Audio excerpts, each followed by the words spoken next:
The New York Attorney General who tried to snare President Trump has been referred for prosecution. The alleged crime slaps with irony, and we can't wait to tell you about it. Also, the Pentagon has been conducting investigations into leaks. OAN's Gabby Cuccia will tell us what it means for the stability of the Defense Department.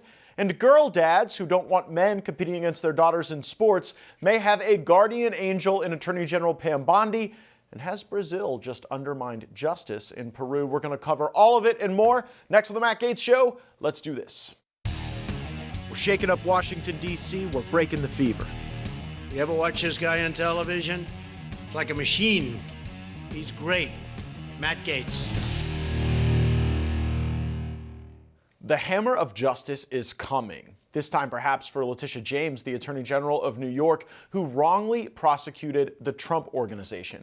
Attorney General James is now the subject of a criminal referral from the Federal Housing Finance Corporation, which regulates Fannie Mae and Freddie Mac. It's the government entity overseeing that at HUD.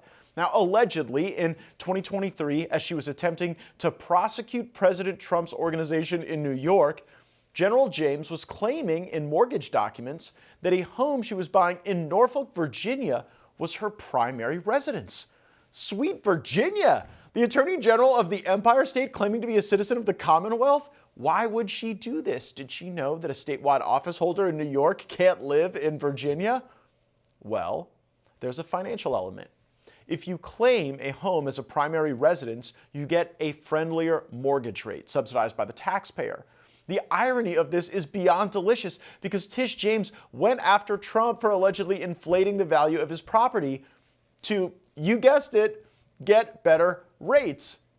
They always accuse us of the stuff they are doing. President Trump was not inflating the value of his property. James actually got a judge to agree that the famed Mar-a-Lago Club, one of the most exquisite assets in the world, the place where I met and engaged my wife, is worth a mere $25 million. In that case, I'll take 10 of them. But to Tish James, getting Trump was never about the facts or the law. It was about politics. Will you sue him for us?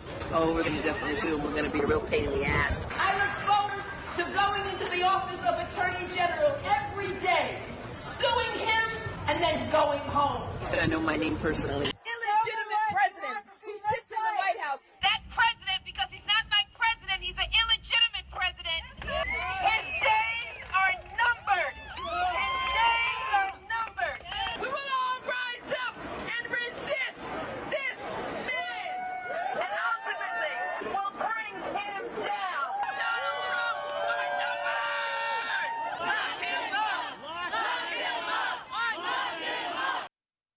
Questionable use of a bullhorn and politics aside, if you accuse someone else of lying on a form to get better rates on your money, you better not lie on a form to get better rates on your money.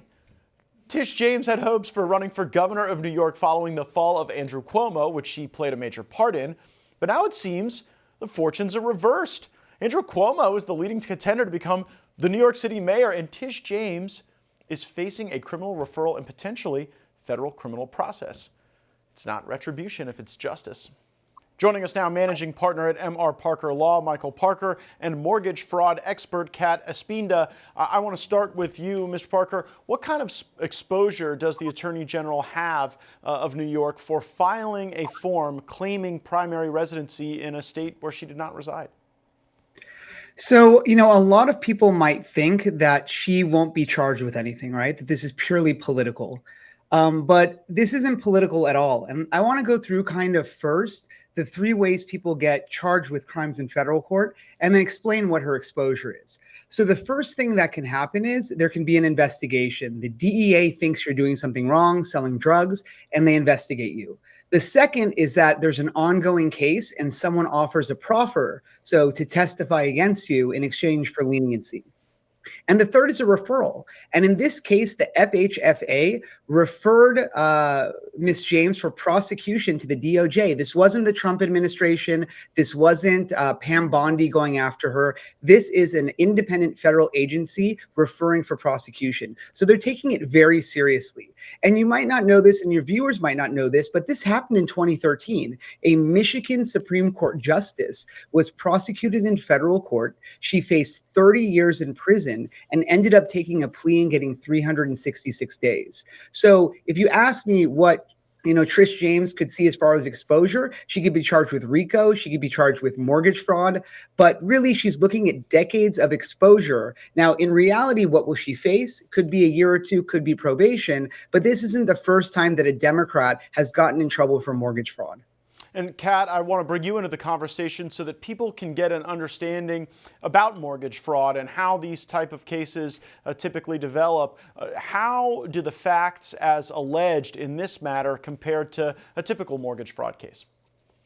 Well, it's really interesting because this is being blown up all over the place. And, with Letitia James, these people just merely project to people, against people, what they are doing. They blame them, like Donald Trump, when in fact they're doing it in the background. And this fraud that happens, if the fraud bubbles up and there's documentation, there's records showing that she has committed fraud, and I know there are allegations, but if these ring true, then it's just going to expose something that's going on the inside of the banking system. Because a lot of people don't realize the mortgage fraud going on against the people. So we've got bad actors that are such as Letitia James, who's committed all this fraud. How does that even happen? I mean, how does that even get allowed? This has been going on for over 2 decades with this lady. And it seems that she, touts the law, but she doesn't follow it herself. It's rules for thee and not for me. Let me ask about, how those consequences could cascade.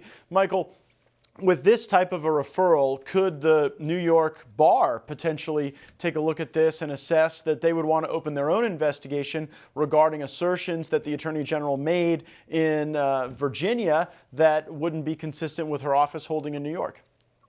Yeah, absolutely. And especially when it comes to honesty. So whenever an attorney calls into question their honesty. So let's say I sued someone in a civil case and it was for fraud and they were an attorney, the federal judge in that case could refer it to the state bar for disbarment. So anytime that it goes to the core of an attorney's honesty, the state bar could come in and disbar them. I mean, look at what happened to Bill Clinton. Really, the issue with him was honesty, right? It was about his candor and his character. So I think absolutely this could impact her ability to practice law in the state of New York. She probably will find a friendlier group of potential jurors there, and even those who would think about taking up the matter in the bar. It's a bluer jurisdiction in New York than she might find elsewhere, particularly in Virginia. Kat, when people commit mortgage fraud, is it typically just to get better rates on their money? I think obviously people try to dip into doing things that are considered illegal, right? And I was in property management for 26 years. That's what I did. So I dived into a lot of the things that were going on in the background. And I'm really surprised. I was the HUD director of my company before I got into the fight for our children and got into this whole thing about systemic bank fraud. But we have people, again, on both sides of the spectrum. Letitia, here she is, doing this to benefit herself, when we have people suffering right now due to actual mortgage fraud going on by the banks themselves. So it seems to be like there's bank fraud going on with the actual banks. We've got people in the system that are committing fraud, and it's just like nobody cares. They just allow these things to take place, and the projection is getting very old from these people who continue to come against us in the system. And so I'm always telling people that it's time that we get to the truth, and the truth is going to set us free. And there is so much fraud going on both sides. So I think on the lender and the borrower side. And I get that there's a lot of advocacy around that lender fraud, and perhaps that's where a lot of the focus is on enforcement. But here, this is on the borrower side. Before I let you go, Michael, I wanted to educate our viewers on this issue of contempt that has arisen in this other federal case. We've had District Court Judge Bosberg indicate that there is now probable cause to hold administration officials in contempt over these deportation flights. Just give a quick primer on what it means for a judge to determine in a matter that there is probable cause for a contempt finding against lawyers or parties. Sure. So, I mean, in this particular case, I'm going to find it hard to see how the judge is going to actually hold them in contempt, right? Because, he's essentially directing the executive body to negotiate through international relationships to return someone to the United States. I just don't see how a federal court has power to do that. Now, I know it went to the Supreme Court, and I know the Supreme Court brought it back down to the district court, but holding them in contempt for not engaging in negotiations, I just find it hard to believe that that's going to be upheld by the Supreme Court later on. So yes, there may be a threat there. I just don't think it's going to stick. Yeah, I do think, though, this is kind of the chapter of the book we're in right now, where you're going to have judges exceeding their authority, trying to engage in foreign policy by issuing these orders. You're going to have administration officials utilizing the powers that are within Article 2, and it's going to be a real clash, and the Supreme Court would be wise to preserve, I think, judicial legitimacy and not allow these nationwide injunctions that infringe on Article 2 powers. Michael Parker, thank you so much for joining us, and also Catis Binda. Appreciate your expertise. Thanks for being on the program. Thank you. Absolutely.